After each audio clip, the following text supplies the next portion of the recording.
Olá, eu sou o professor Lucas Neto. Sejam bem-vindos a mais um programa Escola Bíblica no seu lar. Hoje nós vamos estudar a lição de número 8, que tem como título O Cuidado com a Língua. Dentro deste tema, nós vamos falar sobre 3 assuntos. E o primeiro deles será a seriedade dos mestres. Em segundo lugar, vamos falar sobre a capacidade da língua.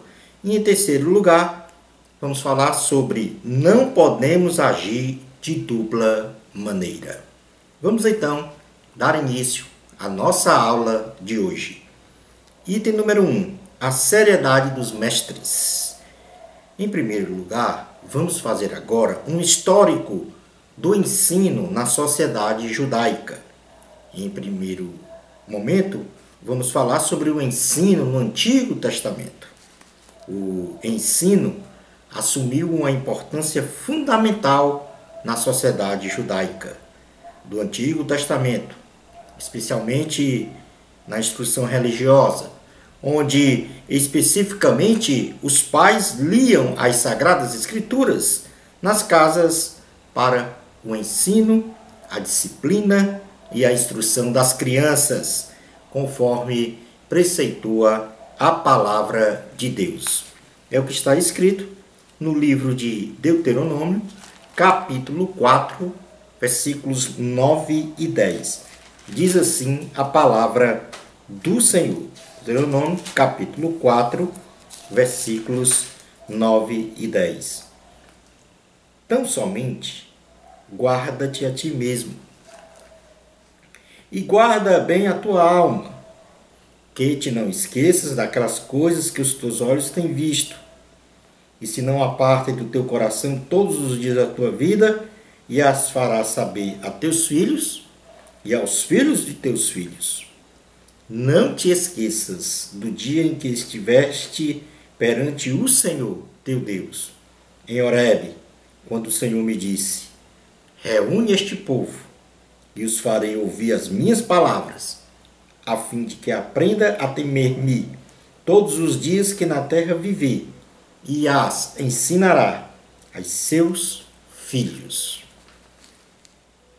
Posteriormente, os profetas e sacerdotes também assumiram a função de mestre, pois, por ser porta-voz do Senhor, ensinaram de forma oral e escrita ao povo as revelações do Senhor. No período pós-exílico da Babilônia, surgem os escribas, que são os intérpretes da lei, para realizar então a tarefa de ensinar nos centros religiosos de forma elementar. E assim, os mestres passaram a ser valorizados e respeitados em todo Israel.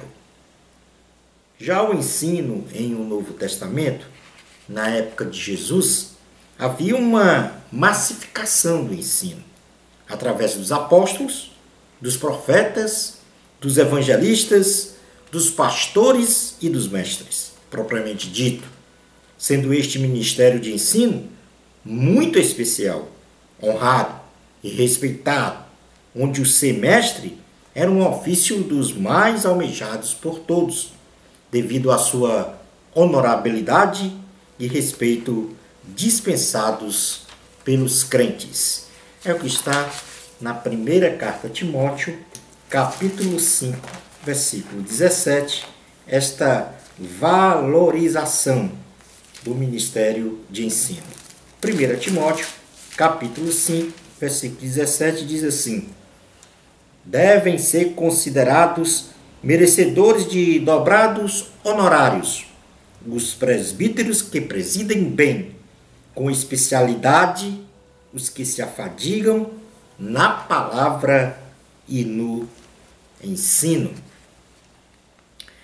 Vamos comentar agora sobre algumas advertências de Tiago para os mestres.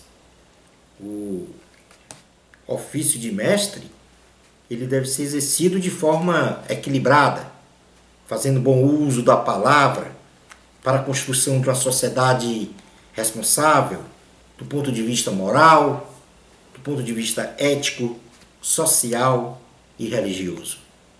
Uma sociedade é formada em seus valores segundo o ensino, e os mestres são fundamentais nesta edificação.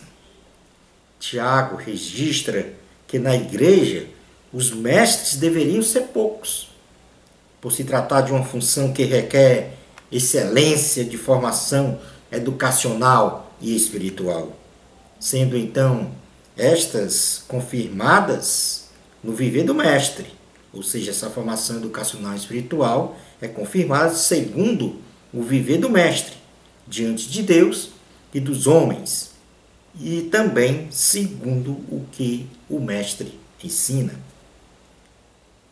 Pela palavra de Deus, os professores das Escrituras terão uma implacável e rigorosa cobrança por parte do Senhor quanto ao ensino, segundo a essência das Escrituras, sem qualquer ponto desvirtuado do que realmente a Bíblia Sagrada quer ensinar. É o que está escrito em Tiago, capítulo 3, versículo 1. Diz assim a palavra do Senhor: Meus irmãos, não vos torneis muitos de vós mestres, sabendo que havemos de receber maior juízo. Portanto, aí está a advertência de Tiago para os mestres. Serão cobrados com muito mais rigor com relação ao seu procedimento, ao seu exercício ministerial. Vamos falar agora sobre o item número 2, que vai falar sobre a capacidade da língua. Em primeiro lugar, vamos mencionar aqui sobre o poder das palavras. Toda a criação do universo foi fruto da palavra proferida. Ou seja, foi pela palavra proferida pelo Senhor Yahvé que todas as coisas foram criadas. Os céus, a terra e tudo o que existe na terra. Todas as leis, princípios e fundamentos que regem o universo foram estabelecidos por Deus. Foi neste comando de voz, a cada tempo, que tudo veio a existir. Vamos fazer aqui uma leitura de alguns versículos do livro de Gênesis, em seu capítulo 1, onde há a menção de que o Senhor, ao falar, as coisas iam sendo criadas. No versículo 3 diz assim: Disse Deus, haja luz e houve luz. Já no versículo 6 diz assim: E disse Deus, haja firmamento no meio das águas e separação entre águas e águas. No versículo 9 fala assim: Disse também Deus, ajuntem-se as águas debaixo dos céus, num só lugar, e apareça a porção seca. E assim se fez. No versículo 11 está registrado: E disse Deus, produz a terra relva, ervas que deem sementes, e árvores frutíferas que deem fruto, segundo a sua espécie, cuja semente esteja nele sobre a terra, e assim se fez. No versículo 14, nós temos o seguinte registro: Disse também Deus, haja luzeiros no firmamento dos céus, para fazer separação entre o dia e a noite, e sejam eles para sinais, para estações, para dias e anos. No versículo 20, nós podemos contemplar: Disse também Deus, povoem-se as águas de enxames de seres viventes, e voem as aves sobre a terra, sobre o firmamento dos céus. No versículo 24 está registrado: Disse também Deus, produz a terra seres viventes, conforme a sua espécie, animais domésticos, répteis e animais selváticos, segundo a sua espécie. E assim se fez. No versículo 26, nós temos o seguinte registro: também disse Deus: façamos o homem à nossa imagem, conforme a nossa semelhança. Tenha ele domínio sobre os peixes do mar, sobre as aves dos céus, sobre os animais domésticos, sobre toda a terra e sobre todos os répteis que rastejam pela terra. E no versículo 29, nós temos a seguinte palavra: e disse Deus ainda: eis que vos tenho dado todas as ervas que dão semente e se acham na superfície de toda a terra, e todas as árvores em que há fruto que dê semente. Isso vos será para mantimento. Portanto, nós temos aqui um claro registro de que, pela palavra, Deus criou todas as coisas, demonstrando então o poder destas palavras. As palavras também têm o poder de influenciar. Deus, ao criar o homem com as suas próprias mãos, deu capacidade a este homem de relacionar-se tanto com os seus semelhantes, através da voz proferida, bem como propriamente com Deus, por meio da oração. E assim as palavras, elas têm um poder de influenciar, tanto no sentido de edificar, como também no sentido de destruir, dependendo da forma como é utilizado. Ou seja, palavras de bênção ou maldição. Isso denota o poder da palavra influenciar. Vamos ler em Provérbios, capítulo 18, versículo 21. Diz assim a palavra do Senhor: a morte e a vida estão no poder da língua. O que a bem utiliza, come do seu fruto. As palavras também proferidas pelos homens terão a prestação de contas com Deus. Tudo o que pensamos ou falamos no nosso dia a dia terão diante de Deus uma prestação de contas. Palavras que saem da boca do homem podem matar ou vivificar, porém, aquelas contrárias à moral, à ética e, sobretudo, as de destruição, serão devidamente a seu tempo cobradas responsabilização pelo Senhor nosso Deus. É o que está escrito em Romanos, capítulo 14, versículo 12, diz assim a palavra do Senhor: assim, pois, cada um de nós dará contas de si mesmo a Deus. Em Mateus, capítulo 12, versículos 36 a 37, o Senhor Jesus vai aqui fazer uma assertiva sobre essa cobrança. Diz assim a palavra do Senhor. Vamos ler a partir do 33. Ou fazei a árvore boa e o seu fruto bom, ou a árvore má e o seu fruto mau. Porque pelo fruto se conhece a árvore. Raça de víboras, como podeis falar coisas boas, sendo maus? Porque a boca fala do que está cheio o coração. O homem bom tira do tesouro bom coisas boas, mas o homem mau, do mau tesouro, tira coisas más. Digo-vos que de toda palavra frívola que proferirem os homens, dela darão conta no dia do juízo. Porque pelas tuas palavras serás justificado, e pelas tuas palavras será condenado. Vamos falar sobre o mau uso da língua neste momento. A língua de um homem foi criada para edificar, para vivificar, para abençoar, para aumentar a nossa fé, pois a fé vem pelo escutar a palavra de Deus pregada. Enfim, a língua deve ser uma fonte de bênçãos.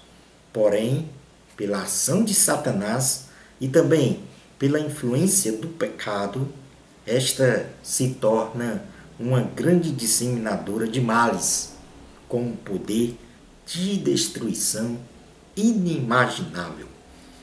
É o que está escrito em Provérbios, capítulo 12, versículo 18, diz assim: alguém há cuja tagarelice é como pontas de espada, mas a língua dos sábios é medicina. Podemos mencionar como mau uso da língua, ou seja, da palavra proferida fruto do pecado contra o próximo e contra Deus, as seguintes disposições. Vamos então agora fazer aqui uma lista de 8 itens sobre o mau uso da língua. Em primeiro lugar, a fofoca.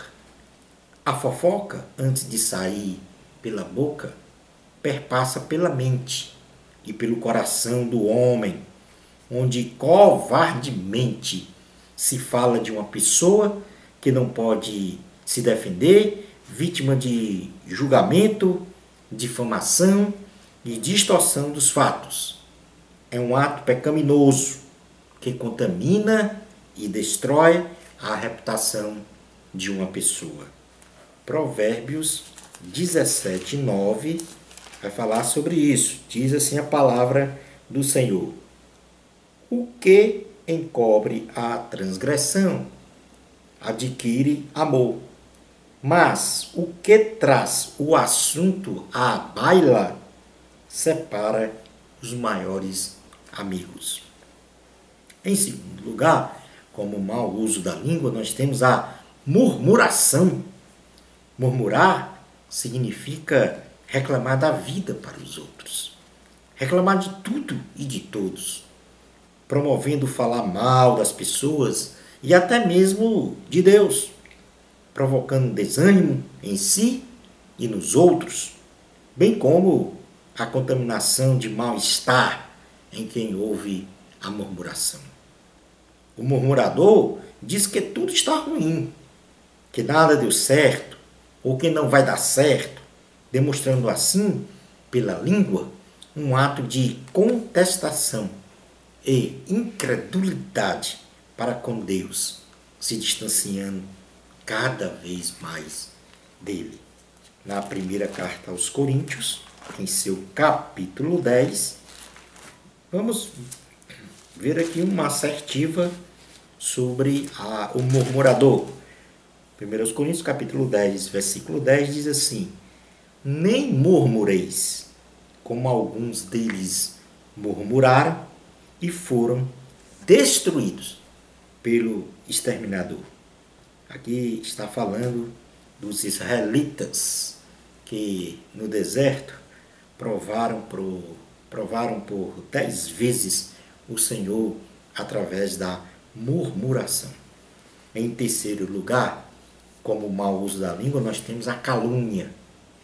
A calúnia se caracteriza pela invenção de um fato sobre uma pessoa de cunho falso e mentiroso, visando desonrá-la. É algo nojento, é algo pernicioso e maligno, pois o diabo é o pai da mentira. E nós vamos ler em Êxodo, capítulo 20, versículo 16, exatamente a menção a um mandamento que diz: não dirás falso testemunho contra o teu próximo, ou seja, a calúnia. Como quarto item do mau uso da língua, nós temos o boato. O boato é uma notícia falsa que se alastra publicamente em uma comunidade para manchar a reputação de alguém, sendo o boato desprovido de qualquer base verídica e normalmente anônimo, isto é, não se sabe a fonte deste pecado. Em Êxodo, capítulo 23, versículo 1, nós podemos ler o seguinte: não espalharás notícias falsas, nem darás mão ao ímpio para seres testemunha maldosa. Em quinto lugar, como o mau uso da língua, nós temos a mentira. O mentiroso não entrará no reino de Deus, pois ele é filho do diabo e, como tal, usa sua língua para mentir sempre, enganando pessoas, proferindo sofismas, deturpando a realidade dos fatos. É o que está escrito em João, em seu capítulo 8, versículo 44. Diz assim a palavra do Senhor: vós sois do diabo, que é vosso pai, e quereis satisfazer-lhes os desejos. Ele foi homicida desde o princípio, e jamais se firmou na verdade, porque nele não há verdade. Quando ele profere mentira, fala do que lhe é próprio, porque é mentiroso e pai da mentira. Em sexto lugar, nós temos como mau uso da língua o palavrão. Consideramos palavrão toda palavra obscena, carregada de repugnância, de grosseria, de violência, de ódio, de promiscuidade, de prostituição e etc. A Bíblia chama estas palavras de palavras torpes. É o que nós podemos contemplar na carta aos Efésios, em seu capítulo 4, versículo 29, diz assim a palavra do Senhor. Efésios, capítulo 4, versículo 29. Não saia da vossa boca nenhuma palavra torpe, e sim unicamente a que for boa para edificação, conforme a necessidade, e assim transmita graça aos que ouvem. Em sétimo lugar, como o mau uso da língua, nós temos as contendas. Deus abomina a contenda, pois promover contendas significa dividir, promover mortes, significa a execução de planos de destruição de vidas. E nós podemos fazer uma leitura bastante completa desta questão em Provérbios, capítulo 6, versículos 12 a 19. Diz assim a palavra do Senhor: o homem de Belial, o homem vil, é o que anda com a perversidade na boca, acena com os olhos, arranha com os pés e faz sinais com os dedos. No seu coração há perversidade, todo o tempo maquina o mal, anda semeando contendas, pelo que a sua destruição virá repentinamente, subitamente, será quebrantado, sem que haja cura. 6 coisas o Senhor aborrece, e a 7ª, a sua alma abomina: olhos altivos, língua mentirosa, mãos que derramam sangue inocente, coração que trama projetos iníquos, pés que se apressam a correr para o mal, testemunha falsa que profere mentiras e o que semeia contendas entre os irmãos. Portanto, a 7ª aqui, que é quem semeia contenda entre os irmãos, Deus abomina. Em 8º lugar, como mau uso da língua, nós temos as maldições. Maldições são sentenças proferidas sobre uma pessoa que causam prejuízos incalculáveis na vida desta pessoa, no aspecto financeiro, no aspecto sentimental, familiar, social, profissional, de saúde e etc. Vamos fazer uma leitura no livro de Eclesiastes, em seu capítulo 7, versículos 20 a 22, diz assim a palavra do Senhor: Não há homem justo sobre a terra que faça o bem e que não peque. Não apliques o coração a todas as palavras que se dizem, para que não venhas a ouvir o teu servo a amaldiçoar-te, pois tu sabes que muitas vezes tu mesmo tens amaldiçoado a outros. Falando agora sobre o bom uso da língua, Deus espera que nós façamos o bom uso da língua, proferindo então palavras de bênçãos, de edificação, de vivificação, para abençoar o próximo e a si mesmo, bem como bem dizer e adorar o Senhor nosso Deus em espírito e em verdade. Antes de falar, nós temos que pensar muito bem no que vamos falar, nos apropriando então das palavras certas e adequadas, com sabedoria para cada situação, sob a orientação do Espírito Santo, ouvindo muito mais do que falando. Eclesiastes, capítulo 5, versículos 2 e 3 diz assim: Não te precipites com a tua boca, nem o teu coração se apresse a pronunciar palavra alguma diante de Deus, porque Deus está nos céus e tu na terra. Portanto, sejam poucas as tuas palavras, porque dos muitos trabalhos vêm os sonhos, e do muito falar, palavras nécias. Tiago, no capítulo 1, versículo 19, também vai falar sobre isso. Diz assim a palavra do Senhor: Sabeis estas coisas, meus amados irmãos. Todo homem, pois, seja pronto para ouvir, tardio para falar, tardio para se irar. Vamos falar agora, neste momento, sobre as virtudes do bom uso da língua. A capacidade de falar tem como fonte principal o coração, que representa a nossa forma de sentir, de pensar, de agir. A língua, pequeno órgão, porém poderoso para matar ou vivificar, quando acionada, é que desnuda o caráter de um homem, tanto nos aspectos social, como também no espiritual. O falar de um homem manifesta em sua essência as seguintes virtudes. Em primeiro lugar, vai demonstrar se a conversão deste homem a Jesus Cristo é falso ou verdadeiro.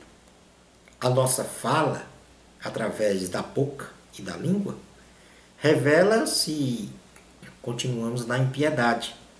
Vamos fazer a leitura em Romanos, capítulo 3, versículos 9 a 18. Diz assim a palavra do Senhor. Romanos 3, 9 a 18. Diz assim: Que se conclui? Temos nós qualquer vantagem? Não, de forma nenhuma. Pois já temos demonstrado que todos, tanto judeus como gregos, estão debaixo do pecado. Como está escrito: Não há justo, nenhum sequer. Não há quem entenda, não há quem busque a Deus. Todos se extraviaram. A uma se fizeram inúteis. Não há quem faça o bem. Não há nenhum sequer. A garganta deles é sepulcro aberto. Com a língua urda engano. Veneno de víbora está nos seus lábios. A boca, eles a têm cheia de maldição e de amargura. São seus pés velozes para derramar sangue. Os seus caminhos há destruição e miséria. Desconhece o caminho da paz. Não há temor de Deus diante de seus olhos. Então, a nossa fala revela se continuamos na impiedade ou se a nossa fé é autêntica e verdadeira. Vamos fazer uma leitura em Colossenses, capítulo 3, versículo 16, diz assim a palavra do Senhor. Habite ricamente em vós a palavra de Cristo.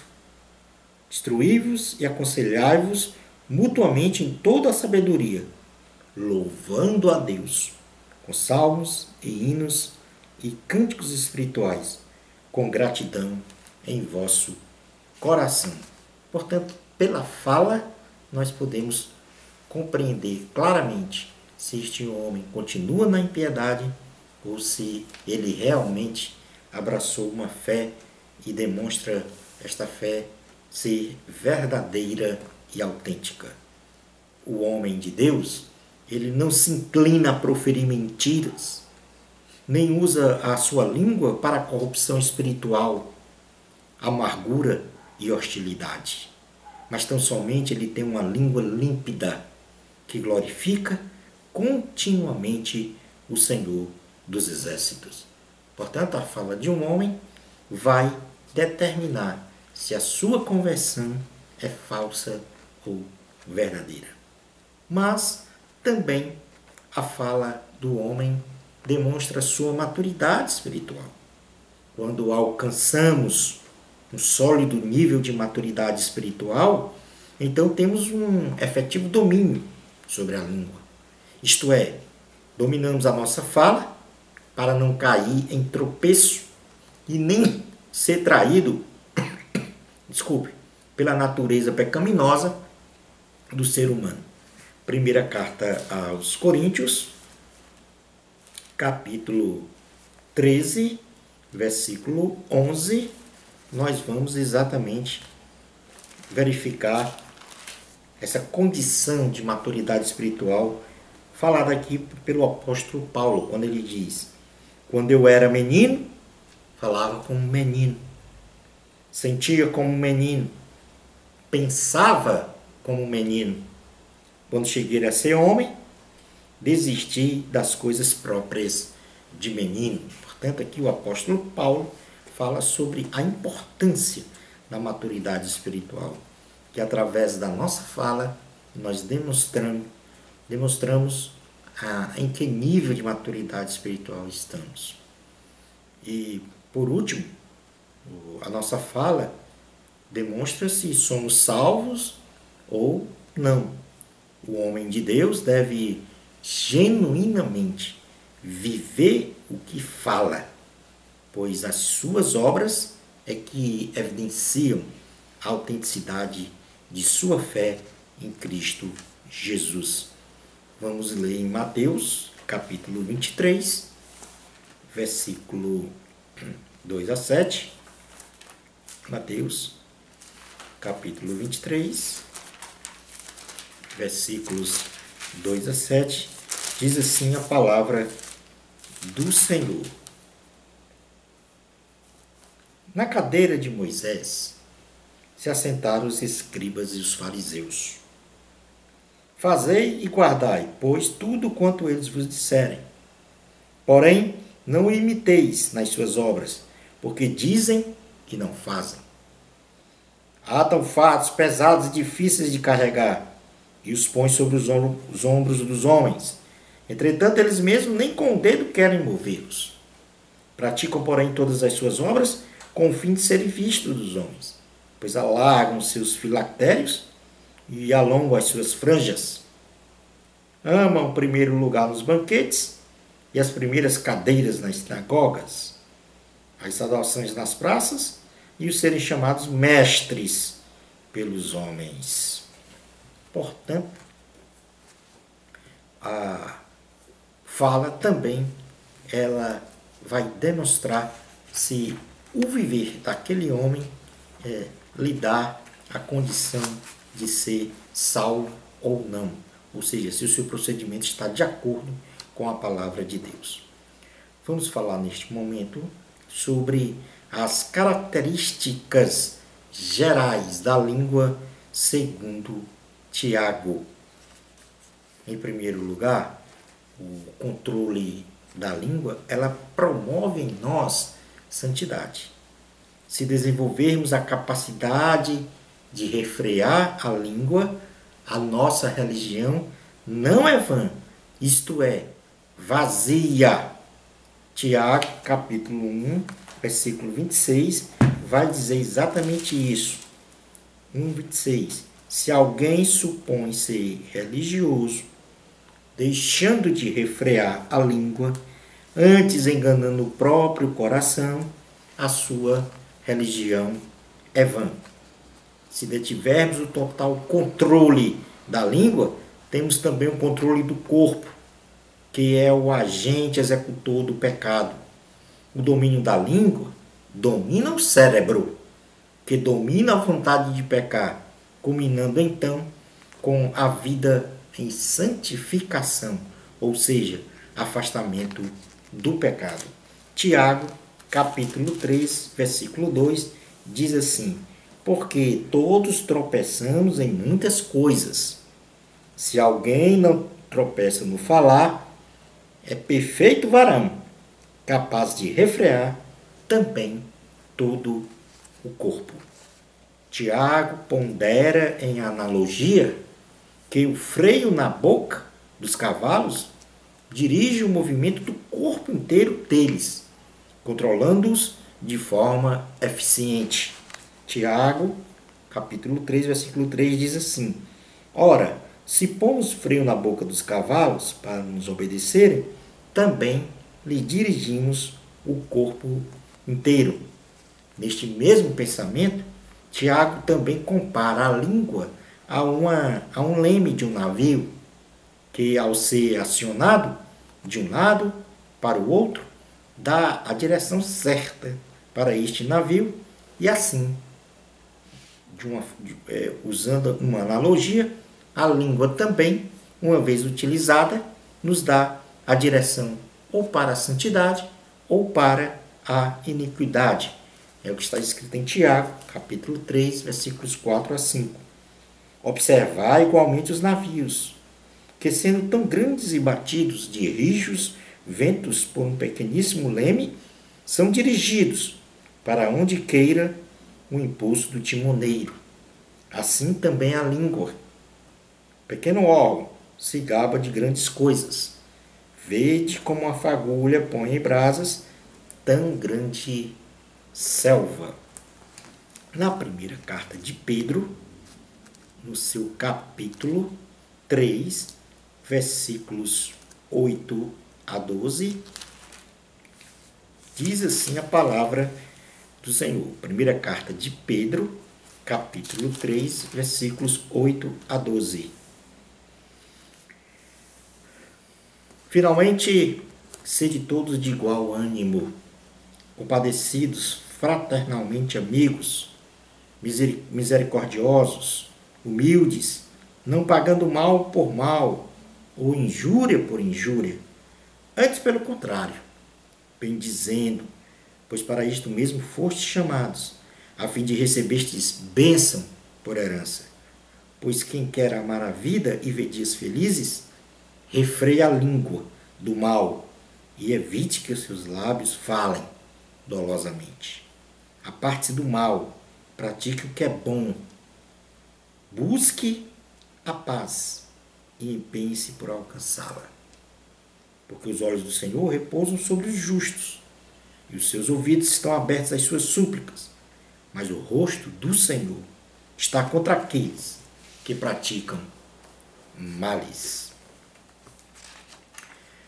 Ainda neste contexto, a língua tem um poder destrutivo incomensurável. O inferno é o principal mentor do uso da língua para a destruição. Em Tiago, capítulo 3, versículo 6, diz assim: ora, a língua é fogo, é mundo de iniquidade. A língua está situada entre os membros de nosso corpo e contamina o corpo inteiro, e não só põe em chamas toda a carreira da existência humana, como também é posta ela mesma em chamas pelo inferno. O poder da língua é tão destrutivo que pode fazer com que uma pessoa se autodestrua. É o que está em Provérbios, capítulo 13, versículo 3. Diz assim a palavra do Senhor. Provérbios, capítulo 13, versículo 3.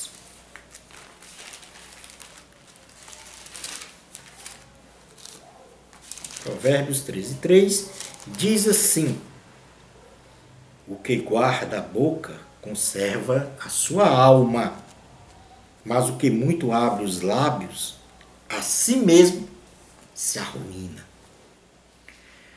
Agora, se a língua é bem utilizada, diga-se aí, a fala, ela pode ser uma bênção. É o que está em Provérbios 18, 21. A morte e a vida estão no poder da língua. O que bem a utiliza, come do seu fruto. Em terceiro lugar, além do poder destrutivo da língua, nós podemos dizer que a língua é indomável. Tiago, irmão de Jesus, assevera claramente que a língua não se doma. Quantas e quantas vezes nos pegamos a pensar ou dizer: ou eu não devia ter falado isto ou aquilo? Devemos exercer o máximo de controle sobre a língua, por sabermos que ela é indomável. Tiago, capítulo 3, versículos 7 a 8, diz assim a palavra do Senhor: pois toda espécie de feras, de aves, de répteis e de seres marinhos se doma e tem sido domada pelo gênero humano. A língua, porém, nenhum dos homens é capaz de domar. É mal contido, carregado de veneno mortífero. Vamos agora passar então para o item número 3 da lição. Não podemos agir de dupla maneira. A incompatibilidade da língua falada por duas fontes. A mesma boca que abençoa é a que amaldiçoa, demonstrando uma total incompatibilidade desta fonte. Vamos ler aqui Tiago, capítulo 3, versículos 9 a 12. Com ela bendizemos ao Senhor e Pai, também com ela amaldiçoamos homens feitos à semelhança de Deus. De uma só boca procede bênção e maldição. Meus irmãos, não é conveniente que essas coisas sejam assim. Acaso pode a fonte jorrar do mesmo lugar o que é doce e o que é amargoso? Acaso, meus irmãos, pode a figueira produzir azeitonas ou a videira figos? Tampouco fonte de água salgada pode dar água doce. Não podemos negligenciar no uso de nossa boca, porque quando bendizemos, nós estamos glorificando e servindo ao Senhor. Romanos, capítulo 12, versículo 14. Romanos 12, 14 diz assim a palavra do Senhor: abençoai os que vos perseguem. Abençoai e não amaldiçoeis. Porém, quando maldizemos, nós estamos glorificando e servindo ao diabo. Vamos fazer uma leitura no Salmo 140, versículos 1 a 3. Diz assim, Salmo 140, versículos 1 a 3. Diz assim a palavra do Senhor: livra-me, Senhor, do homem perverso. Guarda-me do homem violento, cujo coração maquina iniquidades e vive forjando contendas. Aguçam a língua como a serpente. Sob os lábios tem veneno de áspide. Portanto, quando maldizemos, como maquinamos, nós estamos glorificando e servindo ao diabo. O homem de Deus ele não deve ser incoerente no falar e no proceder. Porque quem é nascido de Deus bebeu da fonte da vida. Portanto, só jorra a água da vida e na condição de salvo, e não jorra da sua boca a água suja, tal qual um esgoto putrefato. Salmo 141, versículos 1 a 4 diz assim: Senhor, a ti clamo, dá-te pressa em me acudir. Inclina os ouvidos à minha voz quando te invoco. Suba a tua presença a minha oração como incenso, e seja o erguer de minhas mãos como oferenda vespertina. Põe guarda, Senhor, à minha boca. Vigia a porta dos meus lábios. Não permitas que meu coração se incline para o mal, para a prática da perversidade, na companhia de homens que são malfeitores, e não coma eu das suas iguarias. Concluindo a nossa aula de hoje, a palavra proferida de forma organizada e racional só foi dada por Deus ao homem e, portanto, é atributo nobre e muito preciosa para ser usado de forma iníqua. A palavra que sai da nossa boca é resultado do que está em nosso coração. E assim devemos abrir a nossa boca com a mais forte força dos pulmões, para abençoar o próximo, a si mesmo e bendizer o Senhor Jesus. Temos que seguir o exemplo de nosso Deus ao abrir a boca.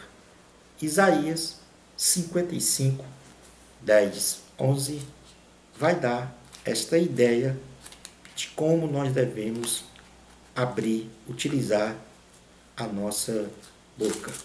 Isaías capítulo 55, versículos 10 e 11 diz assim: Porque assim como descem a chuva e a neve dos céus, e para lá não tornam, sem que primeiro reguem a terra e a fecundem e a façam brotar, para dar semente ao semeador e pão ao que come, assim será a palavra que sair da minha boca.